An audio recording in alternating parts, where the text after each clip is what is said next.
सोचिए, एक लड़कों का हॉस्टल और उसका कमरा नंबर 37।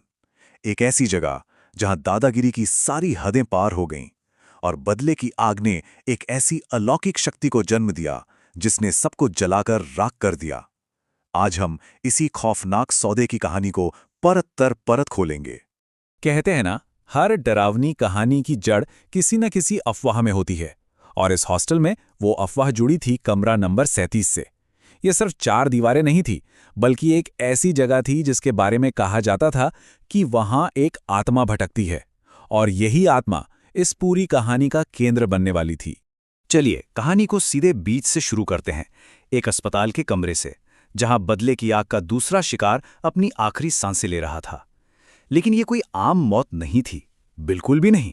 ये है जतिन, और डॉक्टरों और नर्सों के सामने जो हुआ वो किसी के भी होश उड़ा दे।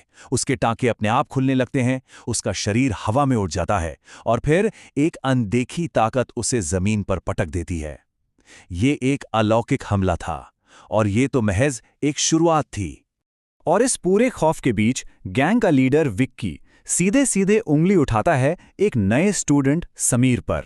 लेकिन क्या सच में एक साधारण सा दिखने वाला लड़का ऐसा कुछ कर सकता है, या फिर इस इल्जाम के पीछे कोई और ही कहानी छिपी है? अस्पताल में जो हो रहा है उसे समझने के लिए हमें थोड़ा पीछे चलना होगा। एक हफ्ता पहले उस रात जब एक छोटी सी चुनौती ने इस खूनी खेल की नींव रखी थी। आखिर उस रात ऐसा हुआ क्या था? अब मिलते हैं समीर से, कहानी का हीरो या शायद विलन।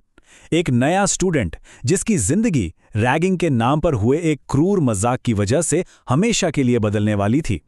तो देखिए, यहां मामला बड़ा सीधा है। एक तरफ है समीर, नया नया आया, अकेला, और दूसरी तरफ हैं विक्की और उसके दोस्त, जो हॉस्टल में अपनी ताकत का इस्तेमाल दूसरों को डराने के लिए करते हैं। और इसी टकराव से एक त्रासदी का जन्म होता है। तो समीर के सामने एक ऐसा चॉइस रखा गया जहां से बचना नामुमकिन था।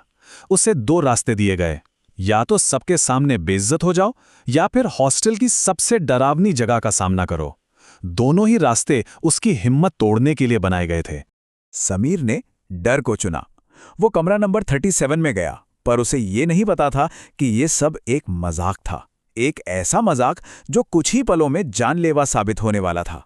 कमरे के अंदर जाते ही सारा खेल खुल जाता है। जतिन और राकेश, जो पहले से ही छिपे हुए थे, उसके डर का मजाक उड़ाने लगते हैं। वो उसे सिर्फ डरा नहीं रहे थे, वो उसकी बेबसी को कैमरे में कैद कर रहे थे, ताकि उसका अपमान हमेशा जिंदा रहे। और तभी सब कुछ बदल जाता है। एक चीख गूंजती है और राकेश खिड़की से नीचे गिर जाता है।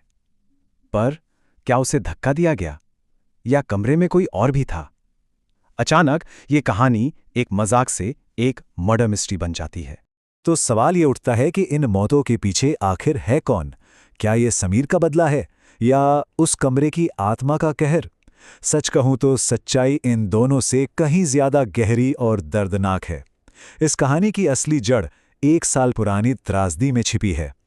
अब हम जानेंगे कि समीर का असली मकसद क्या था। ये कहानी सिर्फ दादागिरी की नहीं, बल्कि एक भाई के टूटे हुए दिल और उसके बदले की कसम की है। ये टाइमलाइन उस पहेली का आखिरी टुकड़ा है जो सब कुछ समझा देता है। समीर का इस हॉस्टल में आना कोई इत्तेफाक था ही नहीं। वो उसी जगह लौटा था जहां 1 साल पहले इन्हीं लड़कों की वजह से उसके छोटे भाई नवीन की मौत हुई थी। वो यहां दोस्ती करने नहीं, बल्कि हिसाब बराबर करने आया था। लेकिन सवाल यह है कि एक अकेला लड़का 3-3 बुलीज का सामना कैसे कर सकता था? समीर को पता था कि इंसानी तरीकों से उसे इंसाफ नहीं मिलेगा, इसलिए उसने एक ऐसी ताकत को बुलाया जो इस दुनिया से परे है और जिसकी कीमत बहुत बहुत बड़ी थी। तो उसने बुलाया घुल को। अब ये कोई मामूली भूत प्रेत नहीं है, ये एक ऐसी तामसिक शक्ति है जिसे एक पुरानी किताब से बुलाया जा सकता है। ये बदला लेने का वादा तो करती है, लेकिन बदले में ये बुलाने वाले की आत्मा ले लेती है। ये एक सौदा है, और समीर ने ये सौदा कर लिया था। घुल को बुलाने का तरीका भी उतना ही खतरनाक था। समीर ने एक अनुष्ठान किया।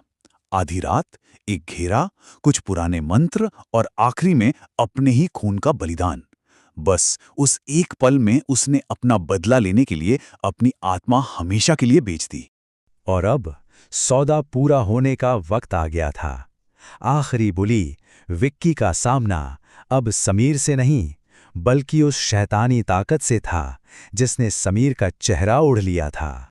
घुल का इंसाफ बड़ा अजीब लेकिन सीधा है। उसमें एक भयानक किस्म का बैलेंस है।